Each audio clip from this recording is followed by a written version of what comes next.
Bom dia, pessoal. Sexta-feira, finalmente. Semana acabando e acabando bem para o Brasil, acabando tensa para a América do Sul e no mundo ainda a polarização da guerra comercial entre Estados Unidos e China. É assim que começa esta sexta-feira, são 7 horas da manhã.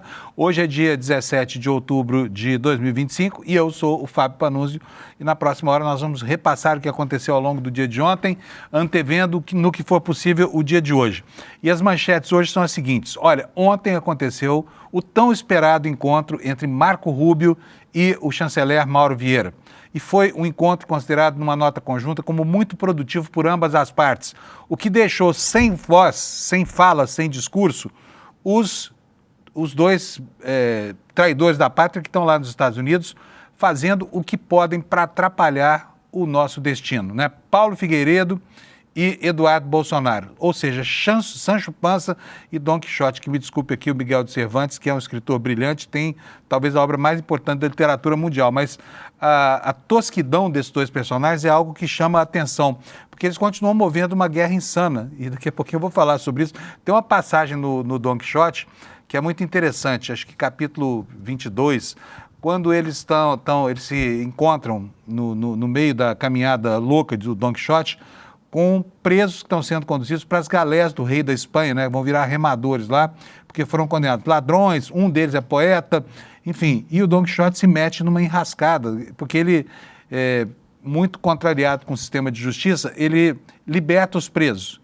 Ele consegue driblar os guardas e solta os presos. E depois de soltos, os presos se voltam contra ele pela tolice que fez, né? Já que o principal dele, chamado Ginés, esse sujeito se diz mesmo, aceita que é um ladrão conhecido e lidera a rebelião e acaba apedrejando o Dom Quixote. É mais ou menos o que está acontecendo com o nosso Sancho Panza, Paulo Figueiredo, e com o Dom Quixote Bolsonaro SP, Eduardo Bolsonaro, famoso bananinha lá nos Estados Unidos, né?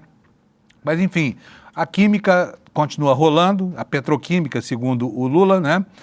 E as declarações ao final da reunião são muito alviçarias, né? A primeira delas dava conta de que o ambiente foi descontraído, né? Foi quase divertida essa reunião e agora prosseguem as negociações para um encontro entre Lula e Trump, provavelmente no dia 28, na cúpula da Malásia.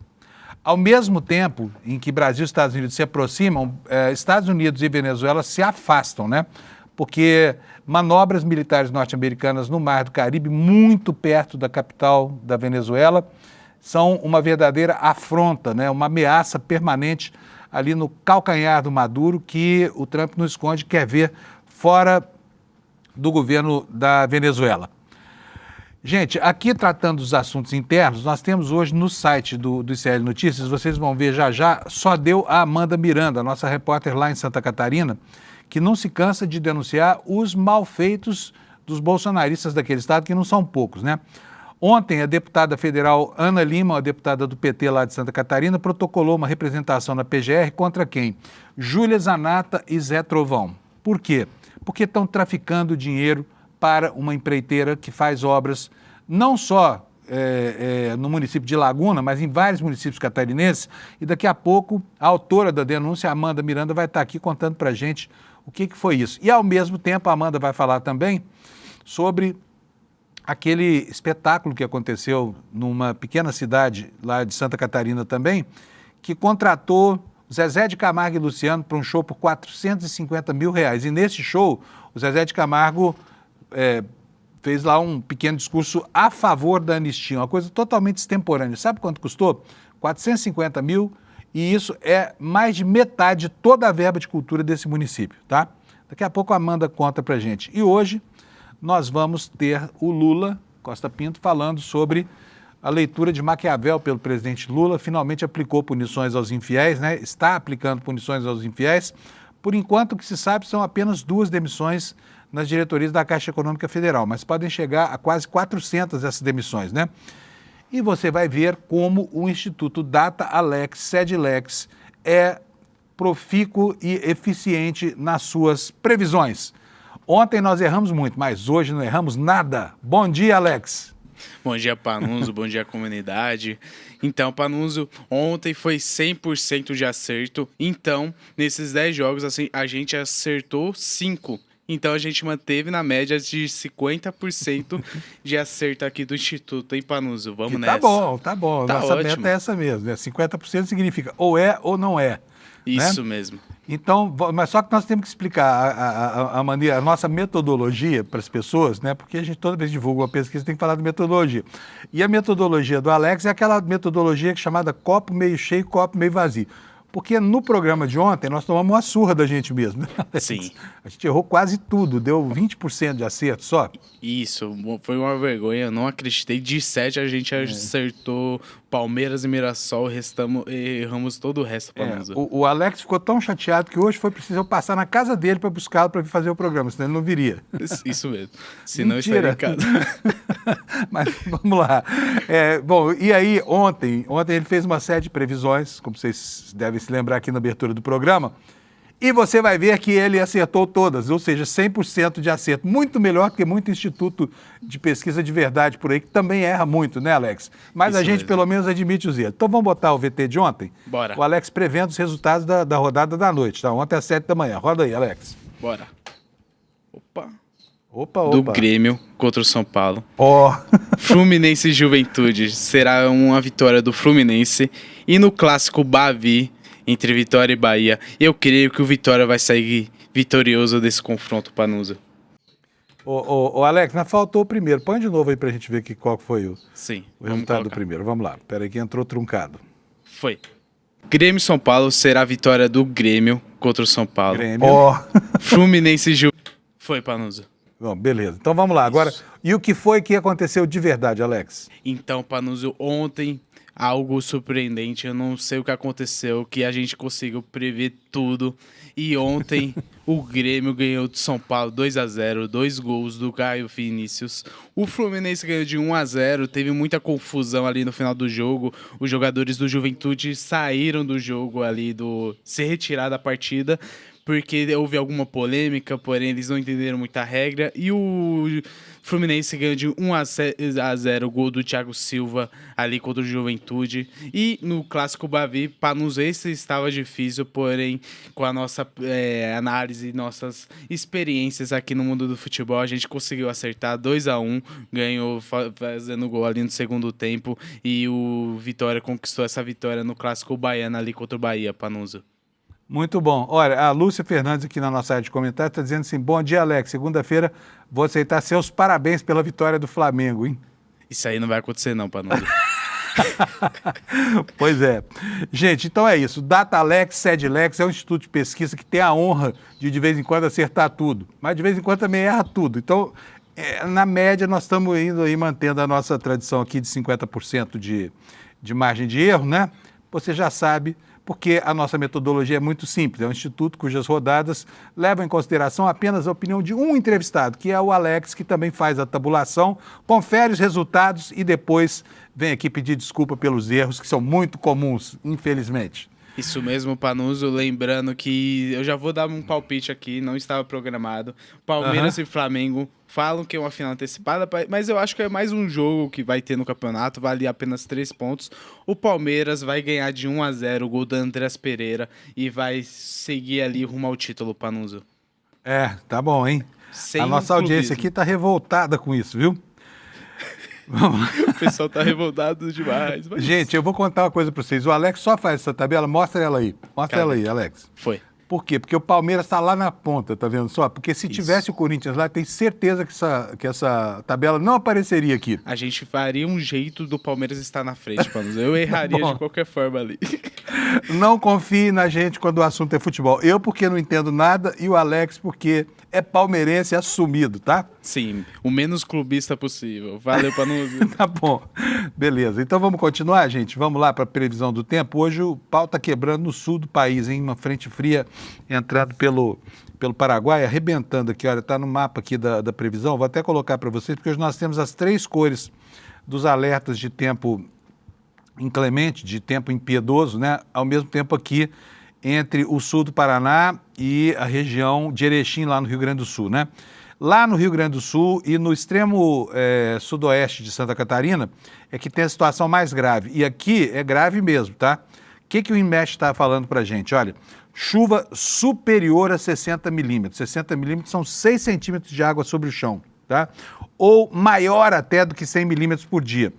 Mas com vento, com muito vento, vento que pode superar 100 km por hora e a situação meteorológica pode ser agravada ainda por queda de granizo. Por isso, está previsto aqui grande risco para edificações, corte de energia elétrica, estragos em plantações, quedas de árvores, alagamentos, transtornos no transporte rodoviário para essa regiãozinha aqui, olha, do extremo oeste do Rio Grande do Sul e também extremo sudoeste de Santa Catarina, né? Vamos voltar para o mapa aqui agora, porque tem outros alertas. Eu vou tirar essa figura daqui. Tem um alerta de menor gravidade, esse aqui praticamente abarca toda a região sul, menos o litoral. Vamos saber o que está previsto aqui, olha. Chuva superior a 60 milímetros ou 100 milímetros por dia, portanto vai chover a mesma coisa que lá mais perto da fronteira. Ventos superiores a 100 km por hora, queda de granizo, é a mesma coisa. Portanto, gravidade grande aqui para essa região. Vocês aí do sul do país se acautelem, tá? E tem um outro alerta amarelo, também um alerta de tempestade, mas com risco um pouco menor. Chuva de 20 a 30 milímetros, acumulando 50 milímetros por dia. Ventos não tão intensos, mas ainda assim bastante importantes, na casa de 40 a 60 km por hora e também risco de queda de granizo, tá? E isso vai mudar o tempo no fim de semana. Quem espera aqui no Sudeste, por exemplo, que nós tenhamos um fim de semana aproveitável, pode dar um jeito de sair do trabalho mais cedo hoje, tá? Porque amanhã e domingo, principalmente domingo, vai ser dia de tempo muito severo, tá? E eu vou agora diminuir aqui o tamanho do meu mapa para que a gente possa ver temperaturas nas principais regiões do Brasil. Olha aqui, ó, aqui nessa região aqui no sul, hoje o INMET coloriu essa região aqui, olha, que eu falei, né, o oeste do Paraná e de Santa Catarina com cor preta aqui, ó, de tão grave que está a coisa, tá? Então vamos lá, temperaturas máximas e mínimas. Porto Alegre amanheceu com 17, vai a 24, Florianópolis, pancadas de chuva, vai a 25, Curitiba também pancadas e trovoadas, vai a 26, São Paulo terá 34 graus de calor hoje, né, quente aqui em São Paulo. No Rio de Janeiro, a temperatura chega a 32, portanto, carioca, vocês perderam no termômetro para nós, hein? São Paulo está ficando poderosa. Em Vitória, a temperatura chega a 30 graus com nuvens no céu. Em Belo Horizonte, muitas nuvens também, máxima de 33, mas não há previsão de chuva. Em Goiânia, poucas nuvens, um inferno lá, 35 graus de calor. E Brasília também, poucas nuvens, hoje não chove, 31 graus. Em Campo Grande, diferente, né? Muitas nuvens, pancadas de chuvas isoladas. Olha, o bom é que aqui no Mato Grosso do Sul, essa chuva está molhando o Pantanal, né? E aí o risco daqueles incêndios prolongados que nós tivemos nos últimos anos é menor. Olha, a previsão para Campo Grande, muitas nuvens, pancadas de chuva, temperatura vai a 34 graus. Em Cuiabá vai a 37 graus e também terá pancadas de chuva isoladas. Porto Velho vai a 32 a temperatura, Rio Branco também 32, Manaus também 32, em Boa Vista 1 grau a mais, 33, em Macapá 32 graus, 33 graus em Belém, 24 graus, aliás, 32 graus em São Luís, Teresina 37 graus, em Fortaleza 30 graus, 31 graus em Natal, João Pessoa com 30, Maceió com 29 e Aracaju com 28. Em Salvador, a temperatura vai ser também de 28 graus, né? E pode chover aqui no litoral desde o Espírito Santo até o sulzinho, até o norte da Bahia. A previsão é de chuva para hoje, tá bom? Então vamos passar agora o noticiário. Vou apresentar para vocês a capa do ICL Notícias de hoje, para que vocês tenham uma ideia do que está rolando na nossa agenda aqui, na nossa agenda temática, né? O site abre com essa foto. Aliás, a foto foi uma péssima escolha, hein? Foto cuja fonte foi a Embaixada do Brasil nos Estados Unidos, mas tiraram as fotos lá, que parece que o Mauro Vieira está estendendo a mão e o Marco Rubio não quer pegar, tá? Vou mostrar para vocês essa foto aqui. Aqui no nosso site, a foto foi cortada porque aquela foto não representa o espírito dessa reunião aqui. E o título é A Química Continua, reunião entre Vieira e Marco Rubio foi produtiva. Com relação ao Supremo Tribunal Federal, mais uma vez Bolsonaro vai virar alvo de uma investigação judicial porque o ministro Alexandre de Moraes autorizou abertura de um inquérito sobre as interferências de Bolsonaro na Polícia Federal. E vocês estão sabendo da escaramuça entre Gilmar Mendes e Luiz Fux, né? O clima está bem ruim entre eles. Ontem, a Mônica Bergamo informou para a gente que eles tiveram uma conversa bastante dura lá num dos intervalos de sessão do Supremo. O Fux disse que estava de mal com o Gilmar Mendes porque o Gilmar Mendes vive falando mal dele. O Gilmar Mendes confirmou, falou, não, falo sim, só que eu falo em público, eu não falo pelas costas como você. E aí quebrou o pau, os ministros que entravam e saíam lá no ambiente onde os dois estavam brigando, não ficavam na discussão porque estavam constrangidos até com o clima, tá? E aí o ICL está contando os bastidores disso, né? O Fux abandonou o plenário do Supremo e saiu de lá. Fux que está numa fase terrível, hein, ministro? Bom, vamos falar agora sobre as artes do ofício de Amanda Miranda, nossa repórter lá em Santa Catarina, ela que bombou essa semana, hoje ela está em todo o site do ICL. Tá aqui, olha, essas duas matérias que estão aqui nos nossos destaques são matérias da Amanda que daqui a pouco vai contar para nós o que significa, né? A primeira reportagem repercutindo um assunto que nós divulgamos aqui no ICL, por intermédio das matérias da Amanda, dando conta das traficâncias de Júlia Zanato e Zé Trovão em benefício de uma empreiteira que faz obras no município de Laguna, lá em Santa Catarina, contra a vontade do prefeito, tá? Prefeito do PL, os dois deputados também do PL, mas eles estão às turras lá, uns e outros, porque tem treta nesse negócio. A Amanda vai contar isso pra gente. E aqui embaixo, né, aquele show do Zezé de Camargo e Luciano, esse show em que o Zezé de Camargo fez uma pregação lá a favor da anistia, dizem, né, os bolsonaristas sempre dizem isso, Lei Rouanet, mas o Caetano Veloso, Lei Rouanet, mas Chico Buarque, Lei Rouanet, comunistas mantidos pela Lei Rouanet. Mas os sertanejos bolsonaristas, para eles não tem Lei Rouanet. Aliás, a Lei Rouanet não é nada do que dizem, né? A Lei Rouanet é uma lei que autoriza empresas a investirem até 4% do imposto devido no financiamento de obras culturais de interesse do país, né? Mas os bolsonaristas não, eles atacam mesmo ao cofre das prefeituras, tá? E esse show do Zezé de Camargo lá em Santa Catarina, ele custou 65% do orçamento para a cultura do município de Porto Belo. 65%, um único show, hein? Um único show, tá? 65%. Pagaram um cachê de R$450 mil. O orçamento da área da cultura na prefeitura para o ano inteiro é de 700 mil. Veja como os bolsonaristas gastam bem o dinheiro público, não é? E a Amanda daqui a pouco vai estar aqui para contar isso para nós, tá bom? Olha, um comunicado da Embaixada Americana, né? O comunicado da Embaixada Americana está chamando a atenção para os problemas de logística da COP30. A gente sabe que a Embaixada Americana tem sido porta-voz de um lobby contra o Brasil o tempo todo, com muito atrevimento e tudo mais, mas agora eles estão trazendo aí alertas em relação a esse evento, que além da implicância com o Brasil, vai reunir gente do mundo inteiro para discussão de temas ambientais, aos quais também é avessa a administração Trump, tá bom? E olha, temos também a história de uma professora que fez o concurso da USP, foi avaliada pela banca, passou em primeiro lugar, ela é negra, e contra a aprovação dela, muitos outros professores que pleiteavam a mesma vaga se insurgiram e conseguiram anular a contratação dessa senhora, tá? Dizendo que ela era amiga do pessoal da banca e tudo mais, no que está sendo tratado com mais um caso de racismo em meios acadêmicos, e a gente vai saber o que é isso ao longo da edição de hoje, tá bom? E só para terminar aqui, entre os destaques, vou dizer para vocês, repetindo aqui, que daqui a pouco nós teremos conosco aqui o Lula Costa Pinto, já. Ele já vai falar com a gente, já está no jeito. Então vamos chamar o Lula para a gente conversar com ele, que nós temos 3 assuntos importantes hoje. Lula, bom dia, meu caro Lula. Bom dia. Bom dia, Fábio. Bom dia quem nos assiste. Lula, estava falando aqui, esses dias todos aqui, que o Lula precisava ter lido Maquiavel antes de começar a governar, para não ter a tolerância que tem para com gente que sabota abertamente o governo.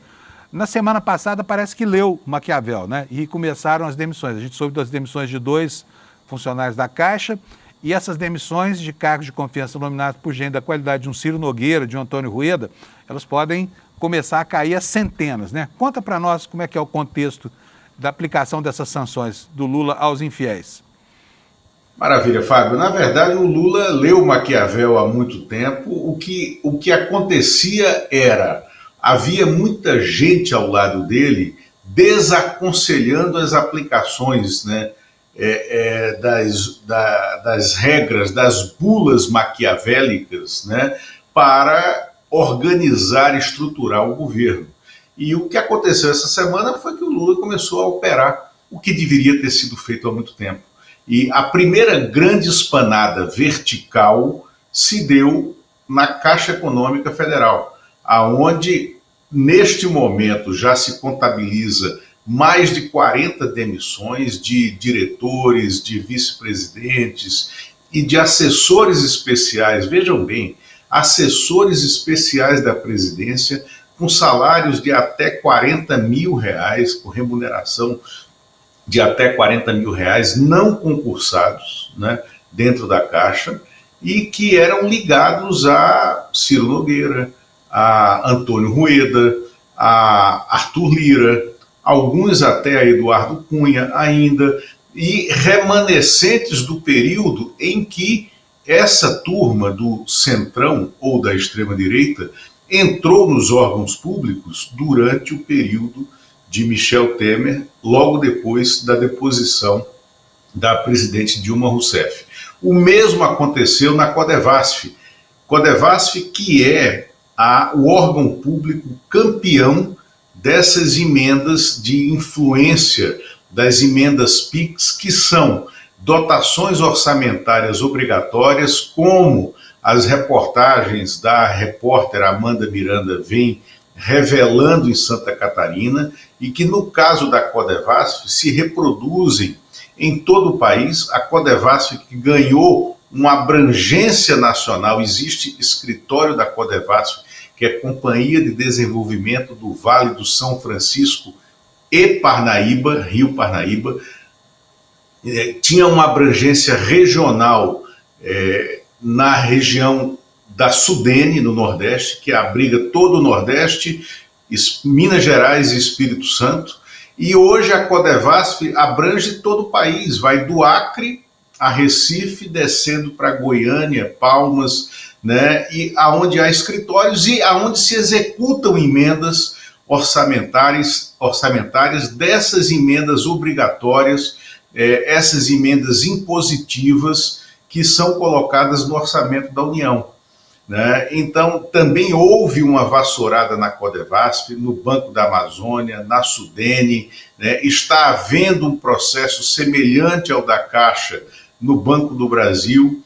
E isso é muito saudável, Fábio, para organizar o governo dentro da filosofia e do programa que o Palácio do Planalto quer. E isso esvazia as lideranças de oposição, as lideranças do Centrão no Congresso Nacional. Então, o que aconteceu essa semana foi o início de um processo lógico de retorno da governabilidade ao Palácio do Planalto, à liderança do governo na Câmara, né? E na próxima quinta-feira, dia 23, você falou disso aqui ontem, eu acho, ou anteontem, né? Haverá uma audiência de informação, de equalização de informação no Supremo Tribunal Federal, chamada pelo ministro Flávio Dino, para resolver essas questões das emendas impositivas, das emendas secretas ao orçamento.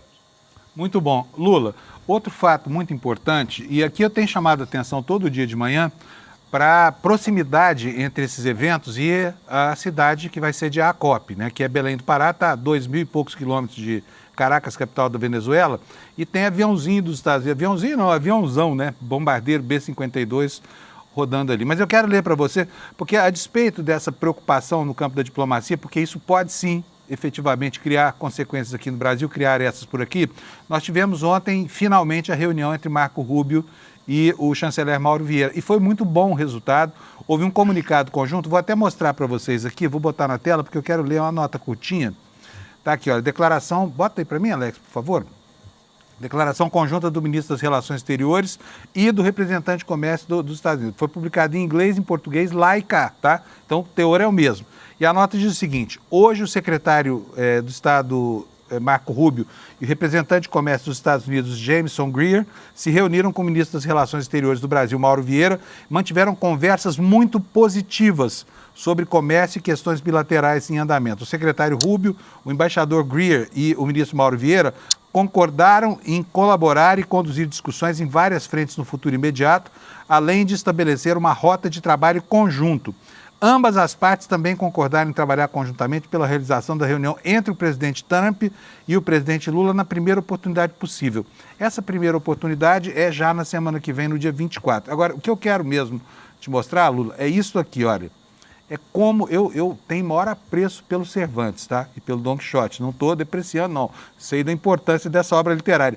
Mas que o Paulo Figueiredo parece o Sancho Panza, né? E o Bolsonaro, o SP, o tal do Bananinha, parece o Don Quixote na sua loucura, isso parece. Olha só o que eles escreveram ontem. Pensa numa nota que não diz nada. Encontramos, conversando, foi muito legal, uma hora vamos encontrar para conversar mais. Diz o despeitado e invejoso Paulo Figueiredo. E aí o Bananinha, olha aí, coloca uma foto dele em frente ao Departamento de Estado lá nos Estados Unidos e um monte de bandeirinha do Brasil escrito nós venceremos. Venceremos o quê mesmo, hein, Lula? Porque nem se tratou de Bolsonaro, não foi mencionada a palavra Bolsonaro nessa reunião, né? Pois é, Fábio, é um clichê das coberturas de guerra dizer que na guerra a primeira morte é a da verdade, né? Nesse caso aqui, estamos em guerra, numa guerra tarifária com os Estados Unidos, declarada por eles, né? Mas nessa guerra tarifária, a primeira morte foi a da mentira, né? Foi a da mentira e mortos os mentirosos, os despojos já foram removidos da Casa Branca, da Secretaria de Estado, porque há uma determinação agora do secretário de Estado, Marco Rubio, né, para que o Paulo Figueiredo e o Eduardo Bolsonaro, que se jactavam de ter relações diretas com o gabinete dele, do Marco Rubio, não tenham mais acesso à Casa Branca, né? Ou seja, eles perderam, playboys, né? E terão que sair de cena. O assunto, né, Bolsonaro, que foi o argumento colocado para criar toda essa tensão e criar uma punição ilegal e injusta ao Brasil na questão tarifária, acabou. Abriu-se a conversação entre os dois governos, entre as duas chancelarias, né? E nesse assunto você tem em pauta a questão tarifária, que já aperta os calos americanos com o início da alta inflacionária nos preços do dia a dia da população americana, porque está faltando frutas, sobretudo, né? Frutas, café, carne e produto, carne, né? Proteína animal, né? Então, esse é o primeiro assunto dessa negociação e a tendência é que seja resolvida a favor do Brasil, né? Há um segundo assunto na pauta, que é o governo brasileiro quer a imediata suspensão de todas as punições na área judiciária, de assessores de governo, de ministros, em relação à Lei Magnitsky, né, que é absolutamente inadequada para esse tipo de caso, para essa punição, né, e também a volta dos vistos do pessoal de governo no Brasil e de seus familiares. Mas aí surgiu um terceiro ponto nessa agenda, além das terras raras, né, da exploração de empresas americanas que eles querem ter direito de lavra das terras raras brasileiras, por causa das jazidas de minerais que são usados em componentes de alta tecnologia, das plataformas de Big Techs, né? São outros assuntos que têm um diapasão. Esse é o terceiro ponto da pauta, mas surgiu o quarto, que é esse que você falou, da questão da guerra já em curso. Já há uma guerra fria, já se ouve o ronco, se ouve o sobrevoo dos bombardeiros B-52 na costa da Venezuela, na região do Caribe, Ontem, o comandante militar da Frota Sul, que está fundeada no Caribe, na costa venezuelana, pediu demissão porque discorda do que vem sendo feito, o bombardeio que é criminoso a barcos que não é uma execução sumária de civis que estão naqueles barcos, que podem ser traficantes ou não, mas que vêm sendo assassinados pelo governo americano nesses bombardeios. E há uma iminente escalada que pode se levar a uma invasão terrestre inédita na América do Sul, uma invasão terrestre de tropas americanas a Caracas, a costa venezuelana, para depor um governo que é um governo autoritário, é um governo corrupto, é um governo autocrático, mas é um governo. Então, seria a morte dessa saída diplomática. E o presidente Lula, a chancelaria brasileira, se houver uma janela ainda para esse encontro pessoal, que ao contrário do que a Globo News, o G1 divulgaram ontem, dizendo que seria só em novembro e não seria na Indonésia, há ainda um ponto claro dessa conversa Lula-Trump ocorrer na Indonésia no fim da semana que vem. Isso me foi dito ontem pelo Palácio do Planalto, por pessoas do Palácio do Planalto que estão montando a agenda do presidente Lula. Essa conversa pode acontecer na Indonésia ainda, e se acontecer na Indonésia antes do programado bombardeio, que está ficando cada vez mais quente e evidente, do bombardeio americano à Venezuela, é muito provável que o presidente Lula coloque panos mornos nessa relação e viabilize uma retirada americana desse teatro de guerra, porque será um atoleiro para os Estados Unidos, assim como foram Vietnã, Camboja e Coreia, né, durante a Guerra Fria. Não é fácil, é uma aventura trágica para os Estados Unidos imaginar que eles poderão bombardear a Venezuela, que eles poderão invadir a Venezuela e que sairão facilmente disso que vai virar um atoleiro caribenho e amazônico para os americanos. Lula, valeu, muito obrigado, bom fim de semana para você, aproveita para descansar. Como é que tá a chuva em Brasília? Voltou essa semana, tá legal, né? Voltou, mas já foi embora. Já foi embora. Passou rapidinho, né?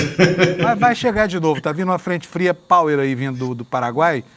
Vai dar tudo certo, vai chegar até aí, viu, Lula? Um abração para você. Maravilha, tá? Abraço, Fábio. Até Tchau, logo. Bom fim de semana.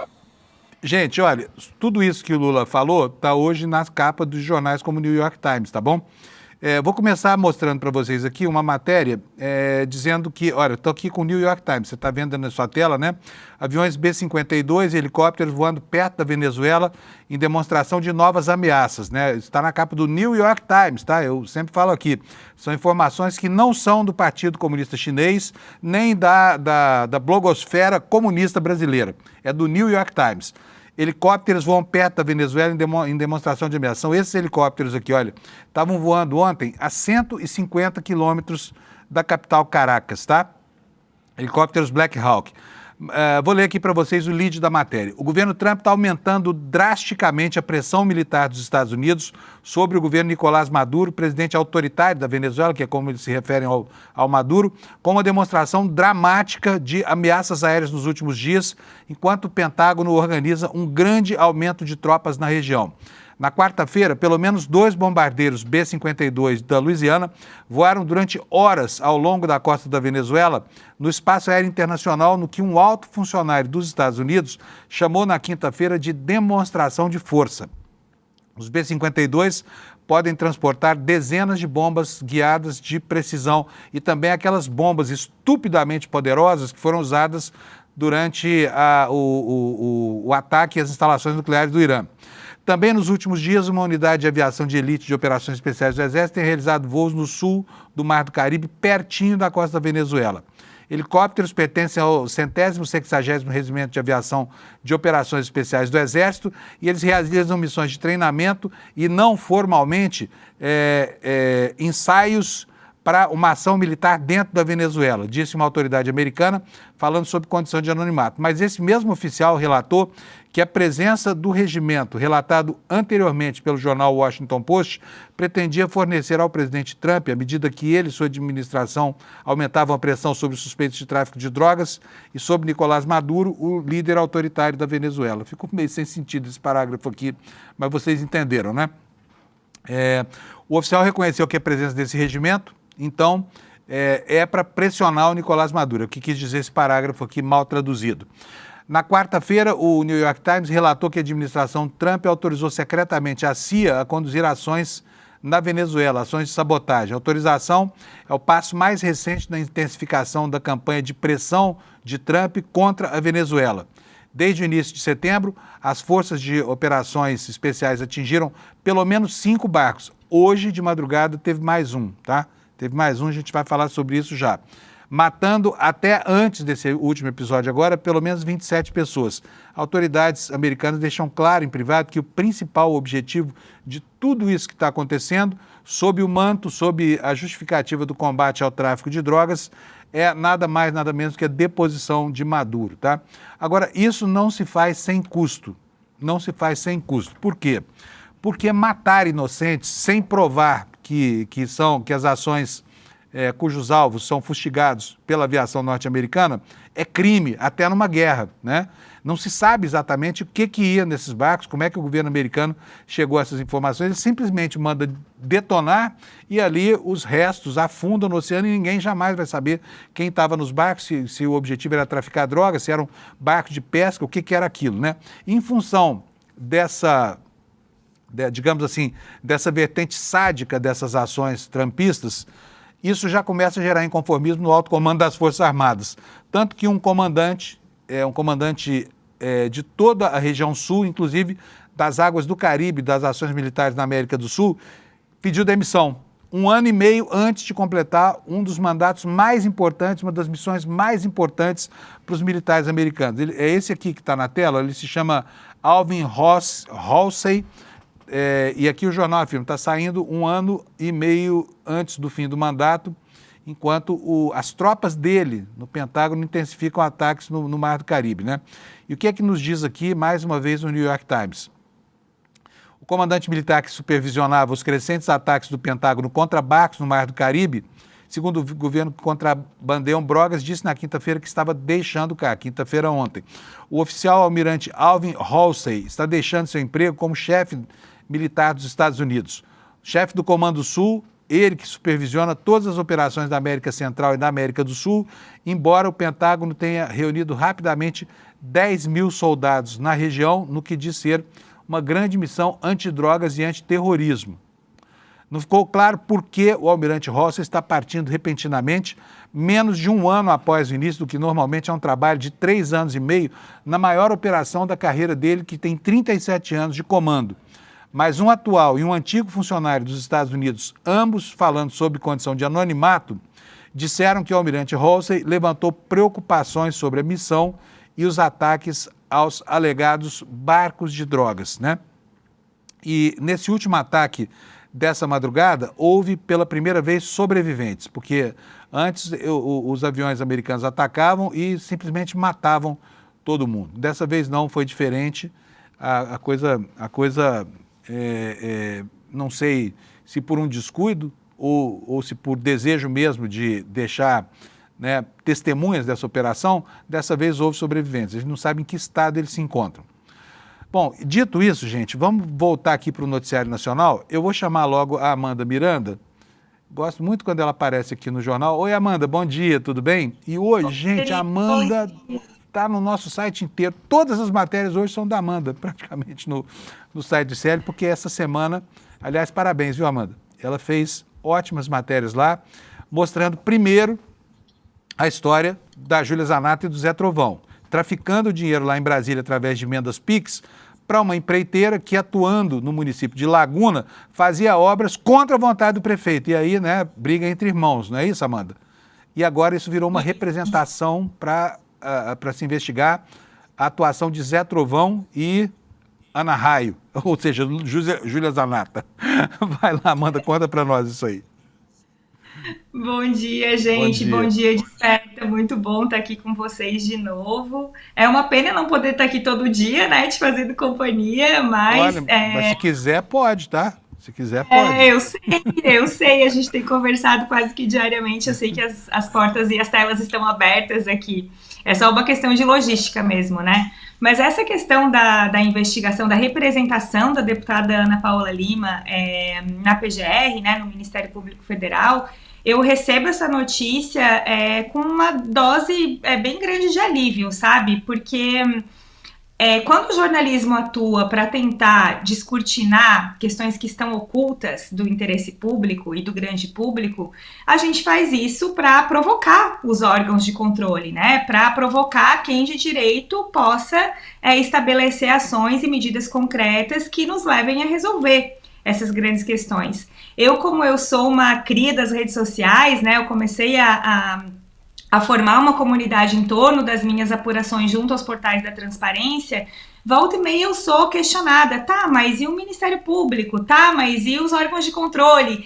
E são respostas que raramente eu consigo dar para a comunidade, para a audiência, para as pessoas que me acompanham, porque esses órgãos, eles precisam ser provocados. E a função do jornalismo, ela também envolve provocar esses órgãos de controle, mas a partir das nossas reportagens. Quem tem que fazer acontecer, né, é o setor político, é a sociedade civil. O nosso trabalho, ele termina quando a gente consegue descortinar um fato, como é o caso dessas questões polêmicas aí envolvendo fraudes em contratos abastecidos com emendas PIX dos deputados Zé Trovão e Ana Raio e Júlia Zanata, e outros deputados também que eu menciono ali nas reportagens.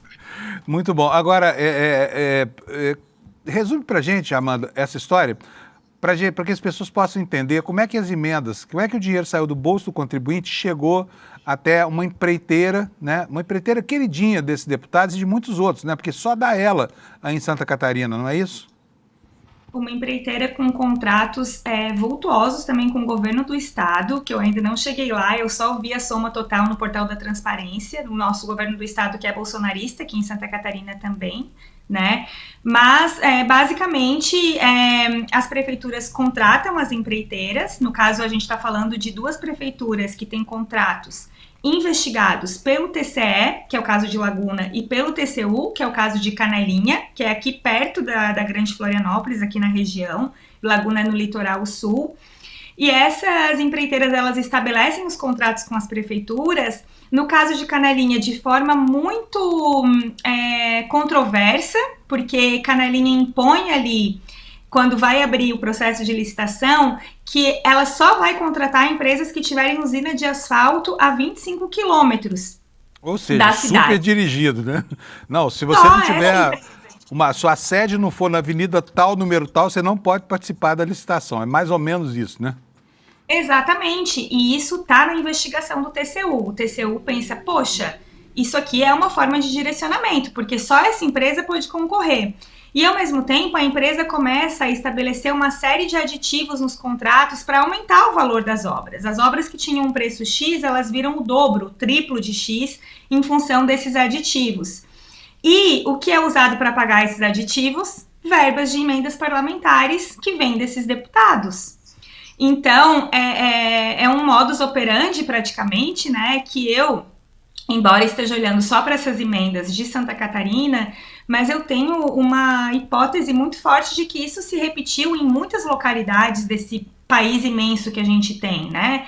E que a gente precisa começar a botar a mão nessa caixa preta de fato, e só os órgãos de controle e do judiciário é que vão conseguir fazer a gente ter uma noção exata do que aconteceu. Muito bom. Gente, a Amanda fala que ela é produto das redes sociais, mas ela é pós-doutora, tá? Em comunicação social. Então, vamos respeitar o currículo dela. Amanda, fala para nós aqui sobre aquele show do Zezé de Camargo e Luciano, que virou um comício praticamente a favor da anistia. 450 mil reais de cachê, né? Quanto é que é isso em relação ao orçamento do município? Então, em relação ao orçamento, eu não fiz a conta, mas em relação à receita de turismo, a gente contabilizou ali 65% da receita de turismo.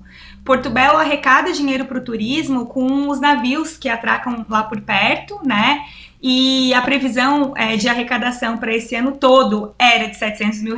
No portal da Transparência está um pouquinho mais, está arrecadando um pouquinho mais do que isso.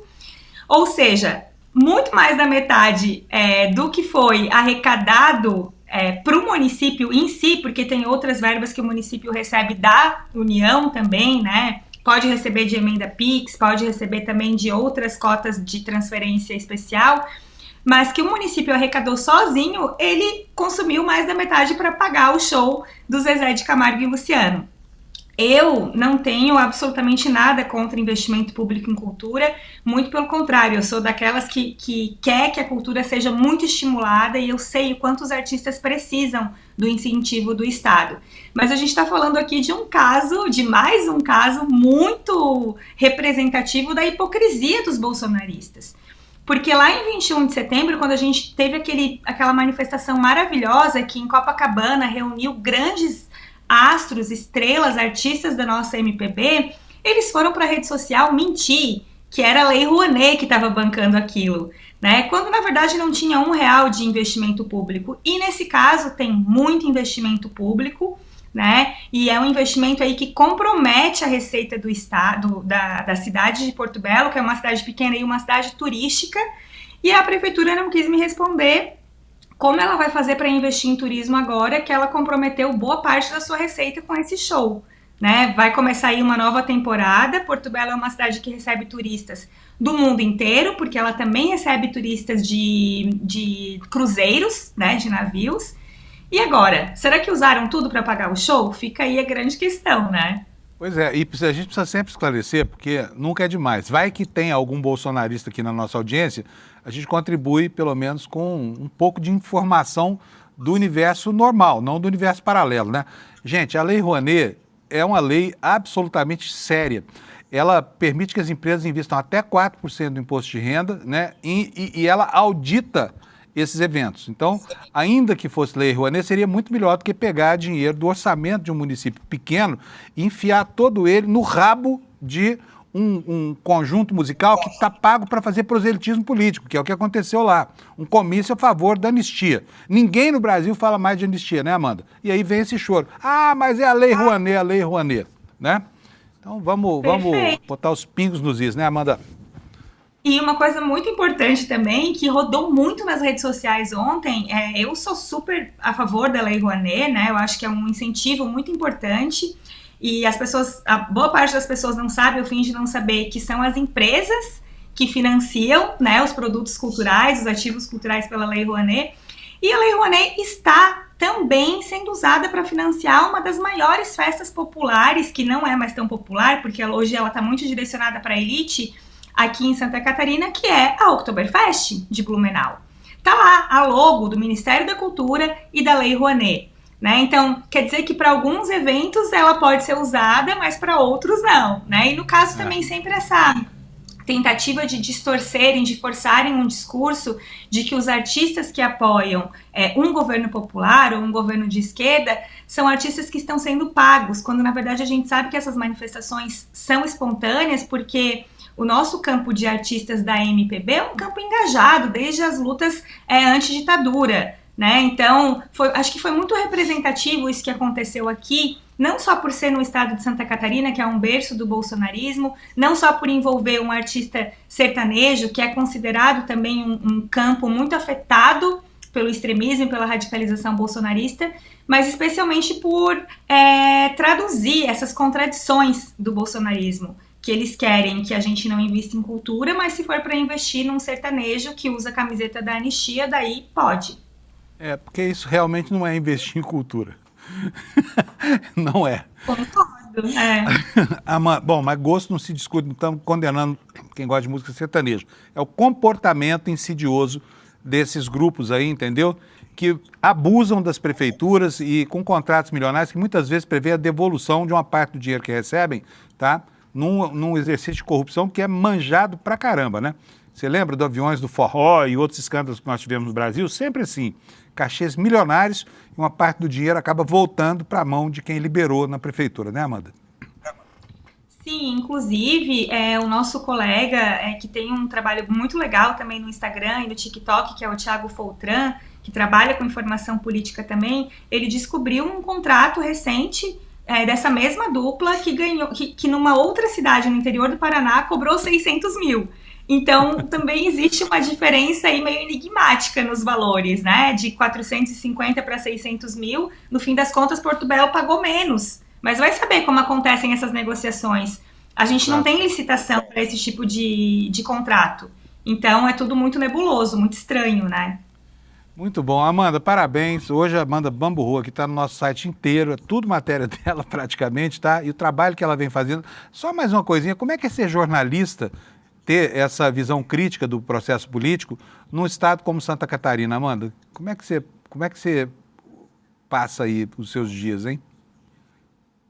Então, tá cada vez mais difícil, né? A gente tem bons jornalistas aqui, mas os bons jornalistas, eles estão se escondendo porque temem perder seus empregos, perder seus contatos. E também a gente tem uma mídia que é muito dependente do orçamento público de comunicação, que está centralizado nas mãos de governador e prefeitos bolsonaristas.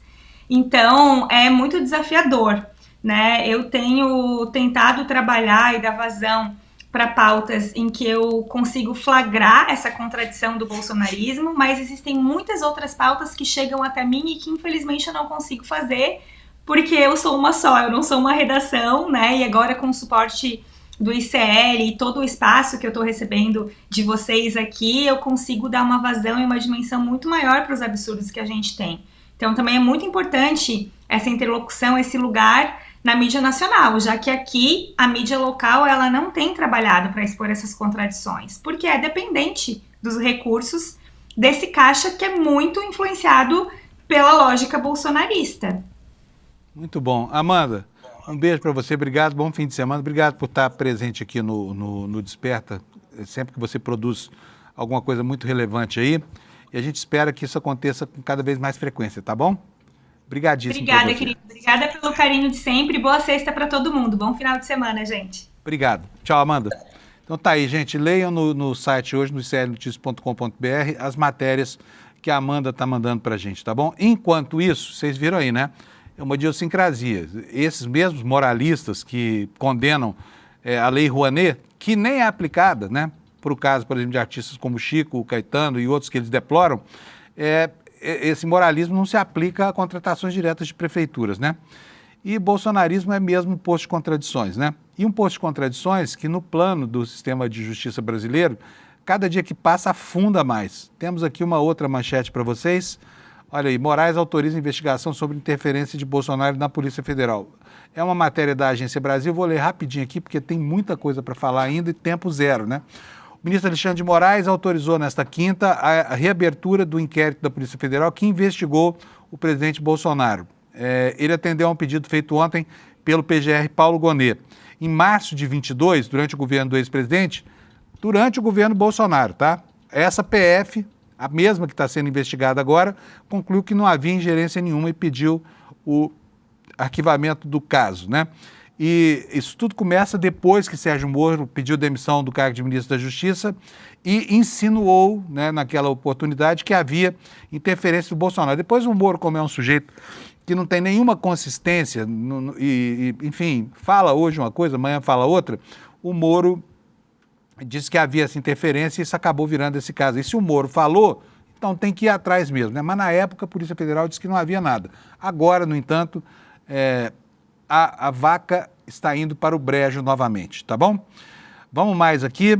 Olha, rumores da aposentadoria da ministra Carmen Lúcia andaram fervilhando aí no ambiente político e ontem ela disse que não, tá? Não vai sair não vai dar ao Lula o gostinho de nomear seu 12º ministro do Supremo. Está aqui manchete no Valor Econômico, Carmen Lúcia diz que não pretende se aposentar tão cedo e que ainda há muito a conquistar em direitos e igualdades, tá? Aqui a nossa ministra, Carmen Lúcia. A ministra Carmen Lúcia do Supremo disse nesta quinta-feira que não pretende se aposentar tão cedo e afirmou que ainda há muito a ser conquistado no campo dos direitos e da igualdade. O que ela falou? Antes disso, eu não penso em me aposentar tão cedo. Eu acho que há muitas mudanças, mas ainda estamos longe do que queremos em termos de direitos das pessoas, afirmou a ministra durante o evento Sempre um Papo aqui em São Paulo, lá no Sesc de Pinheiros. Declaração dada no momento de expectativa sobre quem o presidente Lula vai nomear para a vaga do ministro Barroso, que amanhã deixa de ser ministro, formalmente, vira ex-ministro do Supremo Tribunal Federal. Vocês sabem que os mais cotados são o Jorge Messias, o advogado-geral da União, o presidente do Senado, Rodrigo Pacheco, correndo por fora ali, apoiado pelo senador Davi Alcolumbre, e o Bruno Dantas, do Tribunal de Contas da União. Mas é fato, e hoje o Lula Costa Pinto me disse aqui mais cedo, que ele mesmo não acreditava na unção do Jorge Messias, o famoso Bessias. Mas agora, ele ontem teve uma reunião no Palácio do Planalto e uma fonte dele, que é uma fonte muito qualificada, contou que a nomeação é mesmo do Messias e está certa essa nomeação, tá? E aí fica, né, a pressão do lobby feminino sobre o presidente da República. Por quê? Porque ele, de fato, esqueceu a diversidade, né, como critério norteador desse tipo de nomeação. Vamos caminhar com o noticiário? Olha só, a matéria no blog do Fausto Macedo, de duas feras do jornalismo, que são o Marcelo Godoy e o Fausto Macedo, dando conta para a gente, olha aqui, ó, de um outro escândalo, né, que vincula bancos ao PCC. Mudança numa lei de câmbio anistiou 5 bancos que vinham sendo investigados por lavagem de dinheiro do PCC e também do Hezbollah. Uma alteração retirou da Polícia Federal o principal argumento para solicitar a punição dos envolvidos no esquema bilionário de evasão de divisas. Os bancos negam irregularidades. O BC diz que a nova lei aumentou a responsabilidade das instituições sobre a avaliação interna de riscos em caso de prevenção à lavagem de dinheiro. Ou seja, quem vai financiar os bancos, quem vai fiscalizar os bancos, são os próprios bancos, tá? Olha, a matéria nos dá conta aqui de que esses bancos que vinham sendo investigados eram Master, tá? Esse enroladíssimo aí, né? Está num processo de muita dificuldade, estava sendo negociado com o BRB, a venda dos ativos desse Master para o BRB não foi autorizada, né? O Genial, aquele Genial da pesquisa Genial Quest, que é um banco que aparece nas denúncias de lavagem de dinheiro e gestão de fundos do PCC, o Travelex Banco de Câmbio S.A., o Banco Santander e o Haitong Banco de Investimentos do Brasil S.A. Outros 4 bancos e uma corretora de valores se recusaram a entrar na operação e denunciaram o esquema PF. Quer dizer, foi gente do próprio mercado financeiro, tá bom? Procurados, os bancos negaram envolvimento. E aqui a matéria explica que o processo de mudança da legislação cambial ocorreu em paralelo ao avanço dos trabalhos da Polícia Federal. A investigação da PF começou em janeiro de 2020 e deu origem à Operação Colossos, tá? Então tá dito aí o que precisa sobre isso. Leiam no blog do Fausto Macedo, do Jornal Estado de São Paulo, para você saber a informação na íntegra, tá? O Platô BR nos informa que o Planalto está apostando em 2 projetos para reduzir benefícios fiscais, como forma de financiar a isenção de imposto de renda para quem ganha até R$5 mil, né? Mas a matéria já começa aqui ressaltando no intertítulo que depende da boa vontade de Alcolumbre e Mota para aprovar propostas que caíram com a MP 303 que caducou, né?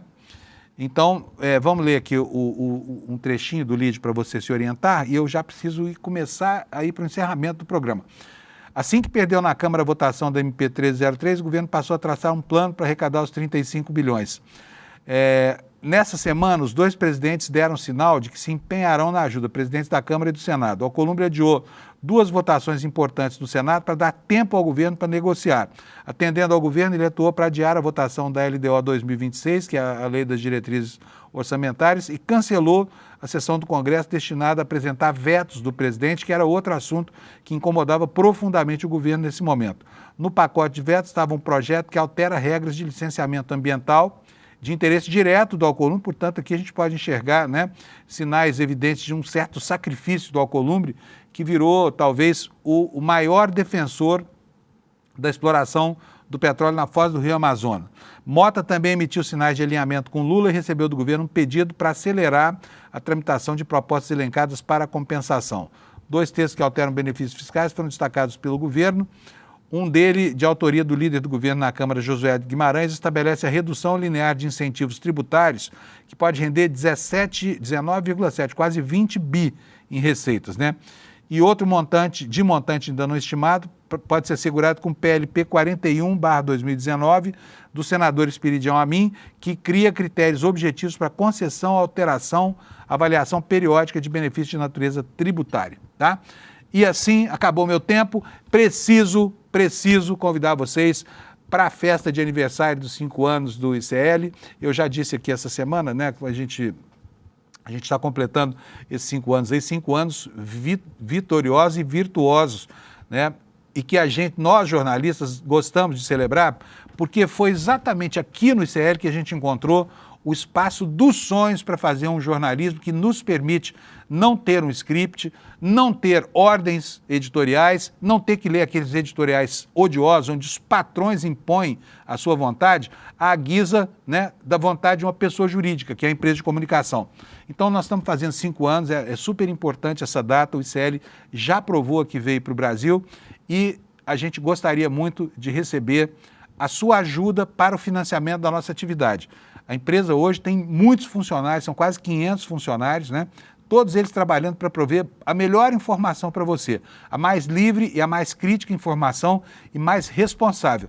Não por acaso o ICL é o sucesso que é.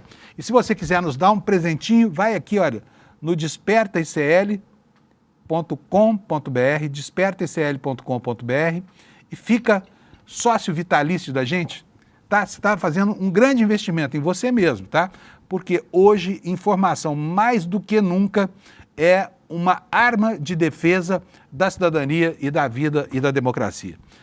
Olha, bom fim de semana para você, obrigado pela sua audiência, a gente se encontra aqui segunda-feira para ver como é que ficou o mundo depois deste fim de semana que promete ser tenso no Caribe e também no Brasil. Tchau, obrigado pela audiência.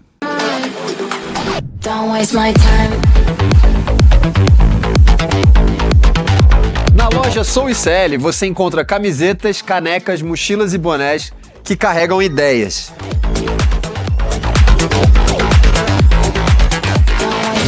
Produtos com propósito para quem acredita em justiça, consciência e transformação.